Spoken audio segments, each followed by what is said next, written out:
Hello, আমি সোনালি। সবাইকে সোনালি creation চ্যানেলে ওয়েলকাম জানাই।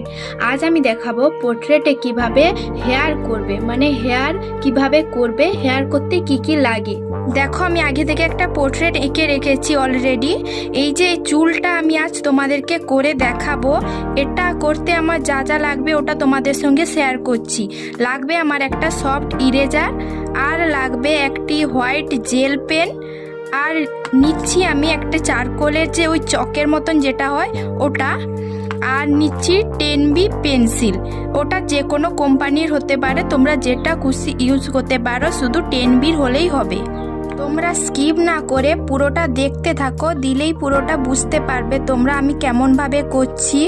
তোমাদের একটা জিনিস লক্ষ্য করতে হবে, যে কোনো পোর্ট্রেট করো যাই করো, একটা আলো ছায়ার যে ব্যাপার থাকে ওটা দেখে তোমাদের কালার চাপাও বা পেন্সিলে যাই করো ওটা দেখেই তোমাদের সবসময় করতে হবে। আমি কেমন করছি তোমরা ওটা লক্ষ্য করো, দিলেই পুরোটা বুঝতে পারবে। আর তোমাদের যদি আমার এই ড্রয়িংটি ভালো লেগে থাকে তাহলে কমেন্টে একটি হার্ট ইমোজি দিয়ে যেও। জানি আমার এই ভিডিওটা একটু বড় হয়েছে, কিন্তু তোমরা ফুল যদি দেখো ভিডিওটা তাহলে অনেকটাই হেল্প পাবে। দেখো, আমার ড্রয়িং কমপ্লিট হয়ে গেছে। আজকের মতো এই পর্যন্ত।